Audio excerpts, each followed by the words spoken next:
عاجل خبر ولسمشر غني له اماراتو څخه بل هیواد ته انتقال شوی.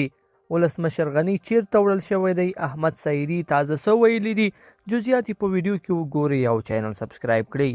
لیدونکو السلام علیکم.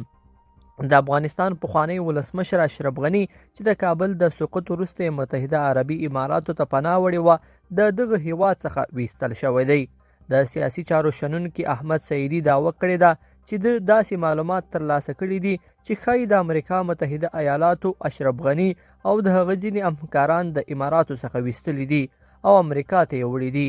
ښاغلي سعیدي د اشرف غني د ایستلو د موخې په هکله ویلي دي چې اشرف غني او ځینې همکاران د ځانګړو تحقیقاتو لپاره امریکا ته وړل شوي دي.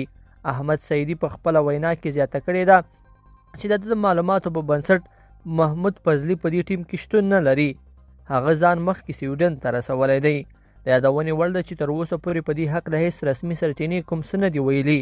د دې خبر په تړاو نږدې د یادونې وړ ده چې څه موده وړاندې د امریکا کانګرس ځینو غړو د امریکا څخه غوښتنه کړې وه چې د افغانستان پخوانی ولسمشر محمد اشرف غني دي د هغه تورونه په تور چې ویل کېږي د افغانستان څخه د تښتېدلو پر مهال د ځان سره 1.9 میلیونه امریکایي ډالره وړي دي تر تحقیقاتو لاندې ونیول شي.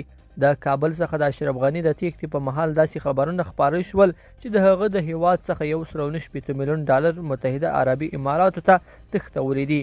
د افغانستان نوي حکومت هم د اشرف غني په هکله دا خبره کړې وه چې د هیواد څخه د تېښتې په مهال د ځان سره پیسې وړي دي. د نوي حکومت ځینې چارواکو ویلي دي چې دا پیسې د افغانستان د ملت مال دی او په کار ده چې اشرف غني بیرته د افغانستان بانک ته وسپاري. بیا هم یادونه کوو چې د افغانستان پخوانی ولسمشر اشرف غني او د امریکا متحده ایالاتو حکومت تر اوسه د دې خبر په هکله کوم غبرګون نه دی ښودلی. لیدونکو په دې هیله چې دا مطلب به مو تر پایه لیدلی وي. کومه ویډیو خوښه شوې ویډیو لایک کړئ او چینل سبسکرایب کړئ. تر بیا ښه وخت.